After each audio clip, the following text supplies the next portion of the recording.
Thank you, Jacques. And our first question goes to Matthew Pierce of SuperSport. Matthew. Thank you, Rayon. Thank you, Jacques.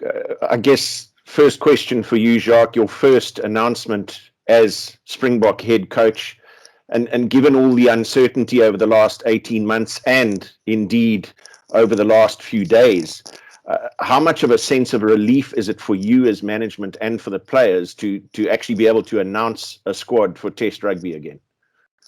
No, Matt, it's awesome. I must say, since my announcement as Springbok coach, which was, I think, somewhere in January or February 2020, feels so long ago. It is long ago. I mean, you almost felt at some stage it's never going to happen.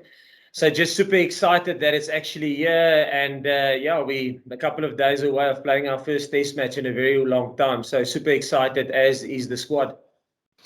And you mentioned the debutants, specifically the two starters on the wings, Roscoe Speckman, Apalele Fassi. Given that they are playing their first Test matches on Friday, the importance of having Willie Leroux at the back specifically, and then perhaps as a second part to this question, you could just comment on Jasper Wiese as the debutant off the bench and what led to his Springbok selection. Yeah, Matt. Yeah, super excited for the two wings, Apilele and Roscoe. They really trained well in the conditioning camps that we had in Bloemfontein.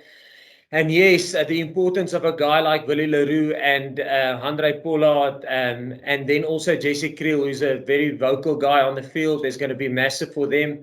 But I must say they bring some X factor to the game, and they bring their own little bit of spice to the game. So I'm very looking very much forward to seeing them playing. And then on Jasper Wiese, we followed him closely while he was at Leicester in the Premiership, and he really knocked the door down in terms of his performance. So excited for him as well, coming off the bench. And finally, from me, Jacques, just a word on Georgia and the specific threat that they bring. If you look at the Springbok selection, Marvin Orrie and Oxenchair have had a brief introduction to Test rugby, but elsewhere in the tight five, hugely experienced players that you've picked. Is that in expectation of a particular challenge in the tight phases of the game? Yes, Matt. No, listen, if you look at Georgia, they are ranked number 12 in the world for a reason. Obviously, we did some good homework on them, and I think if you look at their performances in the Autumn Nations Cup, 75 minutes against Wales, I think the score were close, you know. So they're a proper side, and we will really need to work hard to get our foothold in the game. And yes, like you said, they're very good at their tight phases, scrums, lineouts, their mauling, good carriers, proud rugby nation. So it's going to be a nice challenge for us for our first outing. Thank you, Jacques. Thank you, Rayon. Thank you to Matthew Pierce of SuperSport. And our first question in follow-up goes to Craig Ray. Morning, afternoon, everyone, and congratulations, Jacques. You finally get to name that team after so long. Well done. Just in terms of the squad, you know, people like Faf, Damien de Linde, Archie Snyman, and Loet de Jager weren't selected. Is that because they're not fit, or is that just a tactical decision? Some of them are not. Obviously, we all know.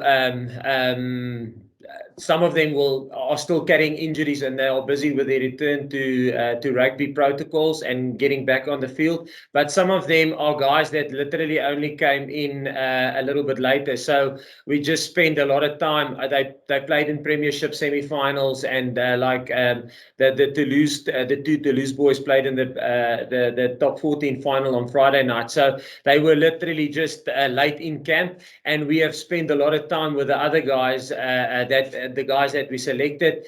But there is a guy like a guy like Loot is on his way back after his injury. He had some sessions with Sale, and I think if they would have been participating in the Premiership final, there might be a chance that he would have been in the matchday squad. So he's just in the process getting back. And I think the other guy you asked about was Ergie, am I right there, Craig? I know he's got other issues, but yeah. Yeah, so obviously he's been, he was one of the 2 burn victims, and they in the process of getting, working their way back into full fitness. Thanks. Thank you, Craig. And the following question goes to Ken Borland. Good afternoon, Ken.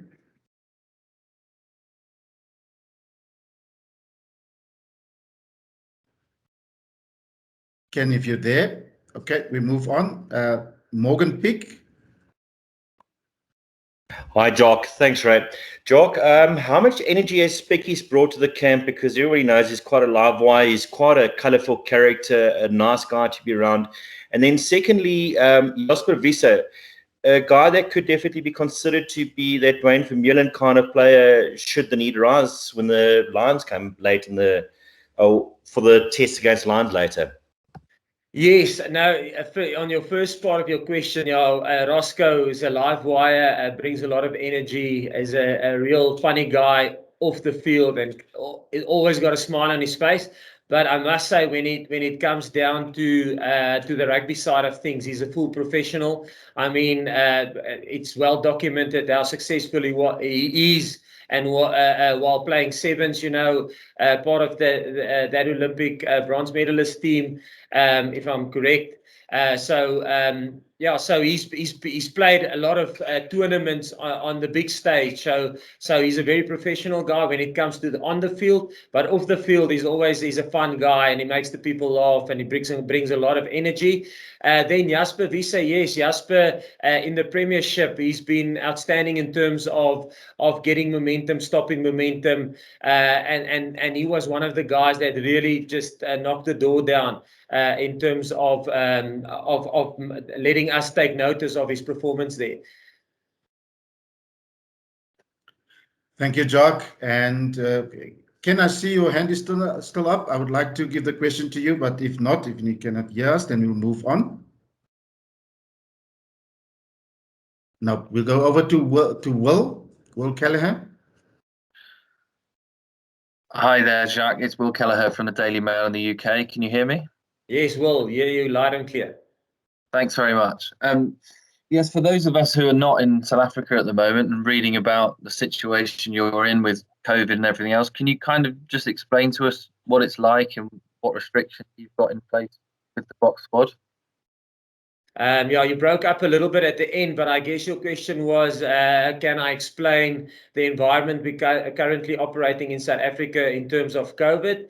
Yes, in terms from us as a Springbok side, I mean, I must compliment all the stakeholders involved. We're in a very, how can I say, in a very close-knit environment, and they look after our safety and the way we do things. So we're fortunate in terms of that. So from the country's perspective, I must be honest, I was purely focusing, being my first test match and all that, purely focusing on the rugby side of things. But I think our country moved to alert level 4, I think, adaptive 4 or something like that, if I'm not mistaken. So, but from a rugby side, how the Springboks are managed, I think it's awesome. They really look after our safety, and there's good protocols in place, making sure, and we make sure that we adhere to that, to make sure that the squad is safe, that the integrity of the tournament is safe. So yeah, that's pretty much from a rugby side on the COVID issues. Just as a follow-up to that, do you think the Lions tour and series will and should go ahead despite this rise in cases? Yes, I think definitely, because of the environment that they've established for both teams, So I think there's. I'm not an expert in terms of COVID and viruses and virology and all that, but I think they are trying to mitigate the risk of infection as much as they can, and we adhere to those protocols as much as we can. I think people, from our side, from the Springbok side, there's not a player that doesn't want to participate in this tour, because it's such a special tour, and it only comes around maybe once every 12 years, and you will be lucky as a Springbok player to participate in it once in your career. So everybody is trying their utmost best to stay virus-free, COVID-free, stay within the boundaries. And as I say, I don't think with a virus you can completely take away all risk. As I say, I'm not a specialist in terms of that, but the precautions that the people has taken to keep us as safe as possible is magical, and we're currently obliging to that. So I can't see that that tour will be in jeopardy. We are operating as normal within our environment, as much as normal as it is currently in COVID. So no, I can't see it being in jeopardy. Thank you, Will, and thank you, Jacques. We move on and we go over to Craig Lewis in Cape Town. Good afternoon, Craig. Thanks, Rayan. Jacques, if I could just ask you to elaborate on the selection of Fassi, just obviously playing him on the wing, and what you expect from him, and why you picked him on the wing. Yes, it was Craig, eh? Craig asked the question. Yes, Craig. Okay, yeah. So Apilele. Okay. So when we've picked a side, but we didn't announce the team on Sunday evening, or on Saturday evening going into Sunday. But then obviously we had the COVID issues within our camp in terms of and a guy like Lucanio. And I don't want to go into too much detail and into every little specifics, but I think we want to be as transparent as possible. And the only two guys that really got influenced by that was Makazole Mapimpi and Lucanio Am.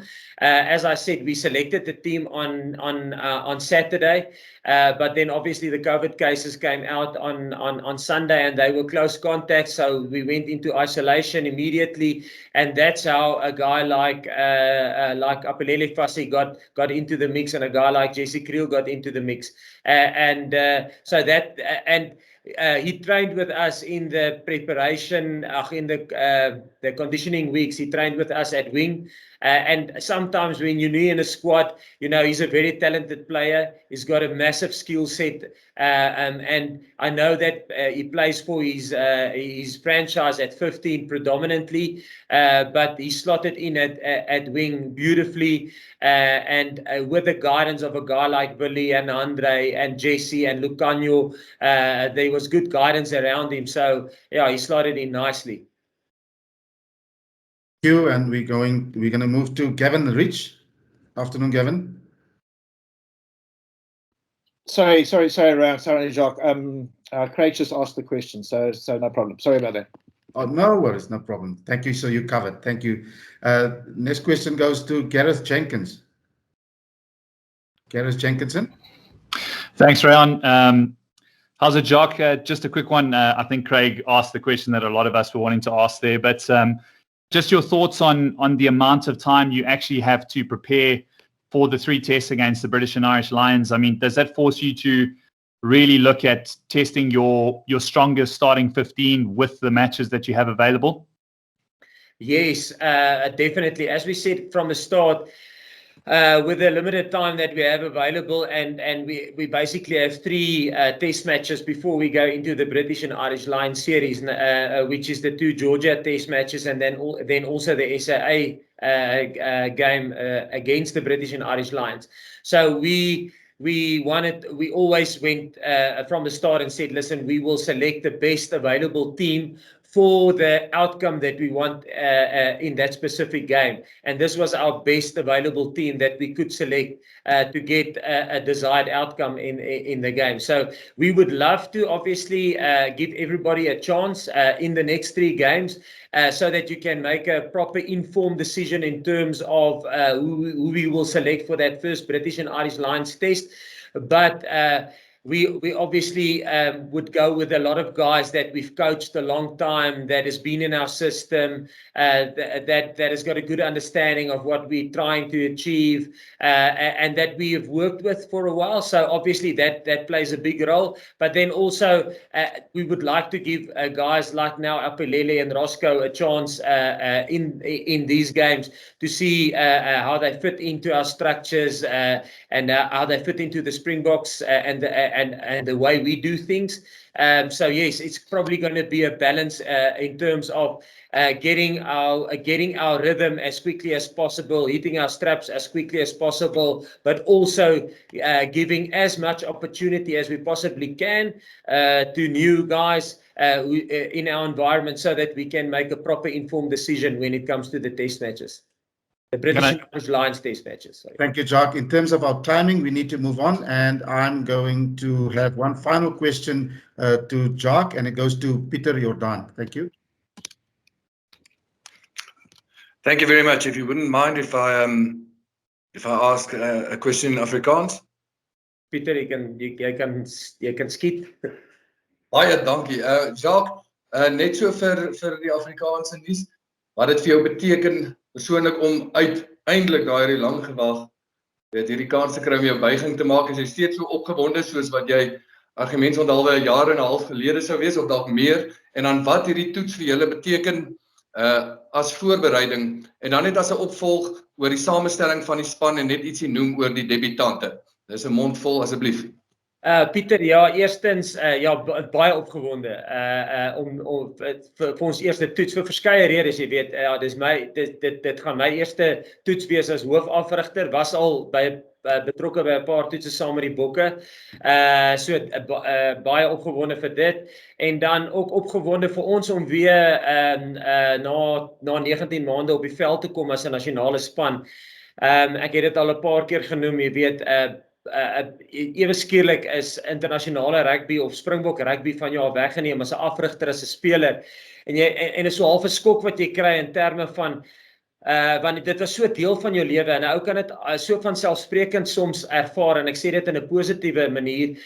Jy weet, luister, Januarie begin, die inkomende toere gaan in Julie wees, dan gaan ons in rugby kampioenskappe in, en dan is die einde van die jaar toer. Dit is so deel van jou routine, jou jaar gaan so loop, en dan ewe skielik gebeur daar iets soos COVID, en jou jaar loop nie meer so nie, en ek dink almal van ons het dit verskriklik gemis, want dit is so groot eer, en dit is regtig lekker om deel te wees van die Springbok. Is regtig spesiaal. Dis nie soos enige ander span waarmee ek het al in die verlede gewerk het nie. So ja, ongelooflik opgewonde. In terme van die debutante, yes, ek sien baie uit om te sien wat hulle gaan doen. Hulle was uit die aard van die saak het hulle regtig goeie rugby gespeel, en dis hoekom hulle in die groep ingekom het. Hulle het regtig goed geoefen in die 3 weke wat ons bymekaar was in Bloemfontein, en ek is net opgewonde om te sien wat hulle gaan bring. Jy weet, in die voorbereiding in hierdie week is die belangrike ding, luister hierso, neem soveel inligting in as wat jy kan, maar wanneer dit by Vrydag kom, moet hulle nie dink nie, dan moet hulle kan ek maar sê, hulle circus skills, die ding waarvoor hulle is, dit wat hulle uniek maak as rugby spelers, Jasper en Apelele en Roscoe, dan moet hulle daai talente van hulle tentoonstel op die dag. So ek kan nie wag om dit te sien nie. Baie dankie, Jacques. Thank you very much. We're going to pause for just a few seconds while you make way for Andre Pollard, and then we'll restart with the questions. Thank you. Dankie almal.